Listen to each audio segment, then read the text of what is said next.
ជំរាបសួរបងប្អូនប្រិយមិត្ត Go ខ្មែរទាំងអស់គ្នារាត្រីថ្ងៃសៅរ៍ទី11ខែមេសាឆ្នាំ2026វេលាម៉ោង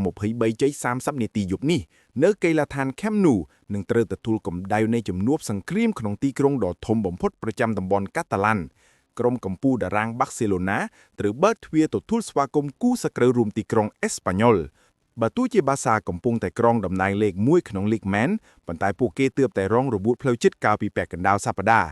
តែអេស្ប៉ាញ៉ុលអាចឆ្លៀតឱកាសនេះបង្កការភ្ញាក់ផ្អើលបានទេ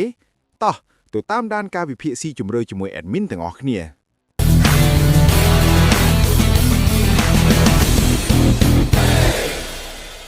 និយាយពី Barcelona របស់លោក Hansi Flick វឹងបងប្អូនអើយក្នុង League La Liga ពួកគេគឺដូចជាម៉ាស៊ីនសម្លាប់អញ្ចឹងដោយឈ្នះ6ប្រកួតជាប់ៗគ្នានិងសុទ្ធបញ្ចូលទីបានដល់ទៅ80គ្រាប់ក្នុងរដូវកាលនេះបច្ចុប្បន្ន Barca នាំមុខ Real Madrid 7ពិន្ទុដាច់ប៉ុន្តែចំណុចដែលធ្វើឲ្យមានការបារម្ភគឺការចាញ់ Atletico Madrid 0-2 ក្នុង Champions League កាលពីថ្ងៃពុធកន្លងទៅ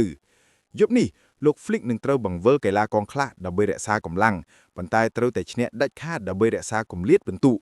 បញ្ហាធំគឺអវត្តមាន Pedri និង Rafinha ប៉ុន្តែការត្រឡប់មកវិញរបស់ Frankie de Jong នឹងជួយឲ្យដំបូលខណ្ដាលមានលំនឹងឡើងវិញជិកជាមិនខានងាកមកមើលក្រុមភ្ញៀវអេស្ប៉ាញ៉ុលវិញម្ដងស្ថានភាពបច្ចុប្បន្នរបស់ពួកគេគឺដុនដាបខ្លាំងមែនទែនចាប់តាំងពីដើមឆ្នាំ2026មកអេស្ប៉ាញ៉ុលមិនទាន់ស្គាល់ជាតិឈ្នះសូម្បីតែមួយប្រកួតឡើយដើម្បីប្រកួតចុងក្រោយក្នុងលីកគឺស្គាល់តែស្មើនឹងចាញ់ដែលធ្វើឲ្យពួកគេធ្លាក់ពីការប្រជែង Top 4 មកនៅលេខ10វិញ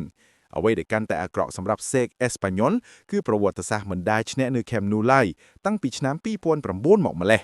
យប់នេះទោះបីជាបានពេរេមីឡាត្រឡប់មកវិញពីការព្យួរកាតមែនប៉ុន្តែការបាត់បង់សសរទ្រូង Xavi Puado ដោយសាររបួសនឹងធ្វើឲ្យតំបន់ប្រយុទ្ធរបស់ពួកគេបាត់បង់ភាពមុតស្រួយយ៉ាងខ្លាំងយប់នេះវានឹងក្លាយជាការតតាំងគ្នារវាងតំបន់ប្រយុទ្ធដ៏ខ្លាំងក្លារបស់ Barcelona និងតំបន់ការពារដែលកំពុងបាក់ទឹកចិត្តរបស់ Espanyol លោក Hansi Flick នឹងប្រើប្រាស់ Dani Olmo និង Gavi ដើម្បីគ្រប់គ្រងតំបន់កណ្ដាលនិងធ្វើឱកាសឲ្យ Ferran Torres បញ្ចេញសមត្ថភាពទោះបីជា Barcelona អាចនឹងមានការហត់នឿយពីការប្រកួតអឺរ៉ុបមែនប៉ុន្តែគុណភាពកីឡាករជម្រើសដំបូងនិងកម្លាំងបម្រុងគឺលើស Espanyol ឆ្ងាយណាស់Espanyol ដែលកំពុងបាត់បង់ទំនុកចិត្តនិងពិបាកទប់ទល់នឹងសម្ពាធក្នុងទឹកដីរបស់ Barcelona ណាស់ផ្ដោតតម្រុយនឹងការទស្សន៍ទីពី Go ខ្មែរមកដល់ចំណុចដែលបងប្អូនរងចាំផ្អែកលើស្ថិតិឈ្នះ6ប្រកួតជាប់គ្នានិងមហិច្ឆតាចុងស្តារមុខមាត់ក្រោយចាញ់អឺរ៉ុប Admin សូមផ្ដល់តម្រុយសម្រាប់យប់នេះដូចខាងក្រោមតម្រុយទី1យកម្ចាស់ផ្ទះ Barcelona ត1គ្រាប់កន្លះ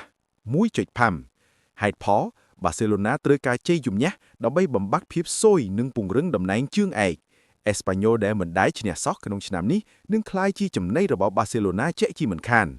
តម្រុយទី2លេងក្រោមគ្រាប់បាល់ Under 3.5 ហេតុផល Barcelona អាចនឹងលេងបែបសន្សំកម្លាំងខ្លះដើម្បីត្រៀមជើងទី2 Champions League ចំណែក Espanyol ក៏នឹងមកលេងការពារយ៉ាងមុតមាត់ដែរលទ្ធផលព្យាក